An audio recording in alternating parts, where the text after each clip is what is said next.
ഇന്നത്തെ എപ്പിസോഡിൽ അനുമോളുടെ ഫോട്ടോ കത്തിക്കുന്നുണ്ട്. എൻ്റെ ജീവിതത്തിൽ ആദ്യമായിട്ടാണ് എൻ്റെ ഫോട്ടോ ഒരാൾ കത്തിക്കുന്നത് എന്ന് പറഞ്ഞ് അനുമോൾ വളരെയധികം ഇമോഷണൽ ആകുന്നത് പ്രൊമോയ്ക്കകത്ത് കാണിക്കുന്നുണ്ട്. ഒരു ടാസ്ക്കായിട്ട് കണ്ട് അതിൻ്റെ ഒരു സ്പിരിറ്റിൽ അങ്ങ് എടുത്തു വിടുന്നതാണ് ഏറ്റവും നല്ലത്. അതിന് പകരം ഇവിടെ അത് വളരെ ഇമോഷണലായിട്ടാണ് ആ ഒരു ടാസ്കിനെ സമീപിക്കുന്നത്. ഫോട്ടോ കത്തിച്ചു എന്ന് പറഞ്ഞപ്പോൾ പ്രത്യേകിച്ച് ഒന്നും സംഭവിക്കാൻ പോകുന്നൊന്നുമില്ല. ഇങ്ങനെ തൊട്ടതിനും പിടിച്ചതിനും എല്ലാം കരയാൻ നിന്ന് കഴിഞ്ഞാൽ കരയാൻ മാത്രമേ നേരം കാണത്തുള്ളൂ. പണിപ്പുര ടാസ്ക്കാണ് നടക്കുന്നത് എന്നാണ് എനിക്ക് തോന്നുന്നത്. 2 ടീമായിട്ട് തിരിച്ചിട്ടുണ്ട്. ടീം എയും ടീം ബിയും. അങ്ങനെ ഒരു ടീമിലാണ് ശൈത്യയും അഭിലാഷും അനുവും.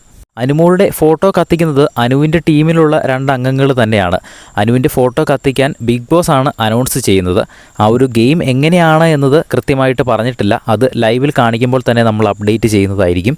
അനുമോള് സ്വന്തം ഫോട്ടോ അങ്ങനെ ഇതുവരെ ആരും കത്തിച്ചിട്ടില്ല, ആദ്യമായിട്ടാണ് എന്നൊക്കെ പറയുമ്പോൾ അവിടെ പലരും ഇരുന്ന് ചിരിക്കുന്നുണ്ട്. അപ്പോൾ അനുമോള് ദേഷ്യപ്പെട്ട് പറയുന്നുണ്ട്, ചിരിക്കരുത് എന്ന് അവരോട് വാണിംഗ് കൊടുക്കുന്ന രീതിയിൽ അനുമോള് പറയുന്നുണ്ട്. വീഡിയോ ഇഷ്ടപ്പെട്ടാൽ ഒന്ന് ലൈക്ക് ചെയ്യുക. ബിഗ് ബോസിൻ്റെ കൂടുതൽ ലൈവ് അപ്ഡേറ്റ്സിനായിട്ട് നമ്മുടെ ചാനൽ ഒന്ന് സബ്സ്ക്രൈബ് ചെയ്യുക.